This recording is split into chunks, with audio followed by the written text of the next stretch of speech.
ભારતમાં મોટાભાગના છોકરાઓનું નાનપણમાં એક સપનું હોય છે કે મારે મોટા થઈને ક્રિકેટર બનવું છે.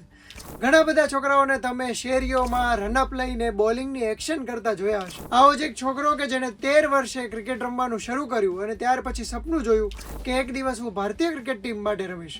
ટેનિસ બોલથી આ રમતો ક્રિકેટર ધીમે ધીમે સીઝન બોલથી પણ રમ્યો અને ત્યાર પછીથી IPLમાં એન્ટ્રી મેળવી. જોકે એક સમય એવો પણ આવ્યો કે જ્યારે મિડલ ક્લાસ ફેમિલી હોવાના કારણે ક્રિકેટનું કોચિંગ કે પછી કિટ પોસાય એમ નહોતા અને એટલા માટે થઈને એણે ક્રિકેટને કાયમ માટે છોડી દીધું અને ભણવા ઉપર ધ્યાન આપ્યું. આ વ્યક્તિ ત્યાર પછીથી આર્કિટેક્ટ બન્યો અને નોકરી પણ શરૂ કરી દીધી. પણ ક્રિકેટનો જે કીડો મનમાં ઘૂસી ગયેલો એ સતત એને હેરાન કર્યા કરતો હતો અને ત્યાર પછીથી એણે 26 વર્ષની ઉંમરે નોકરી છોડીને ફરીથી ક્રિકેટ રમવાનું શરૂ કર્યું. શરૂઆતમાં તો કોઈ પણ પ્રકારની આવક પણ નહોતી અને ટેનિસ બોલથી ક્રિકેટ રમતા હોવાના કારણે જ્યારે સીઝન બોલમાં સ્વિચ કર્યું ત્યારે શરૂઆતમાં એને ઘણી તકલીફ પડી. પણ ધીમે ધીમે એની મહેનત રંગ લાવી અને એક સમયે IPLમાં નેટ બોલર તરીકે રમવા લાગ્યો. દિનેશ કાર્તિક અને અભિષેક નાયર જેવા ખેલાડીઓએ એને મદદ કરી અને ત્યાર પછીથી હવે એ ભારતીય ક્રિકેટ ટીમ માટે પણ રમતો થઈ ગયો છે. આ ક્રિકેટરનું નામ છે વરુણ ચક્રવર્તી કે જેને ન્યુઝીલેન્ડ સામે પોતાની બીજી આંતરરાષ્ટ્રીય વનડેમાં 5 વિકેટ લઈને તહેલકો મચાવી દીધો. ભારતીય ટીમ હવે ચેમ્પિયન્સ ટ્રોફીમાં ઓસ્ટ્રેલિયા સામે રમવાની છે અને આ મેચમાં પણ વરુણ ચક્રવર્તીને ટીમમાં સ્થાન મળે એવી શક્યતા પૂરેપૂરી છે,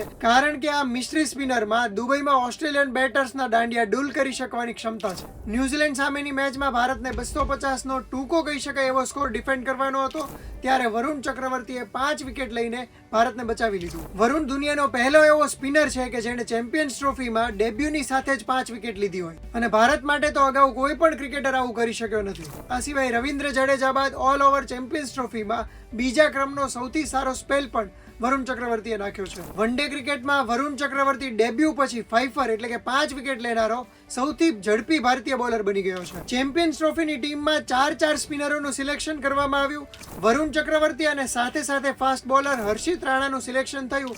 એની પાછળ ઘણા બધા ક્રિકેટ પ્રેમીઓએ લાગવગનું કારણ ધર્યું હતું. ઘણા લોકોએ એવું પણ કહી દીધું હતું કે IPLમાં KKR માટે રમતા હોવાના કારણે કોચ ગંભીરે એમની લાગવગ કરીને ટીમમાં લઈ લીધા છે. પણ ચેમ્પિયન્સ ટ્રોફીમાં હર્ષિત રાણાએ ડેબ્યુ મેચમાં 3 વિકેટ ઝડપી અને હવે વરુણે 5 વિકેટ ઝડપી, જેના કારણે આ તમામ દાવાઓ ખોટા પડી રહ્યા છે. આની પહેલા પુણેમાં ન્યુઝીલેન્ડ સામેની બીજી ટેસ્ટમાં ગંભીરે વોશિંગ્ટન સુંદરને અચાનક પ્રવેશ અપાવ્યો હતો અને વોશિંગ્ટન સુંદરે આ મેચમાં એક ઇનિંગમાં 7 અને બીજી ઇનિંગમાં 4 એવી રીતે 11 વિકેટ ઝડપી હતી. આમ બીજી વખત એવું બન્યું છે કે કોચ ગંભીરનો દાવ બોલિંગ બાબતે સાચો પડ્યો છે.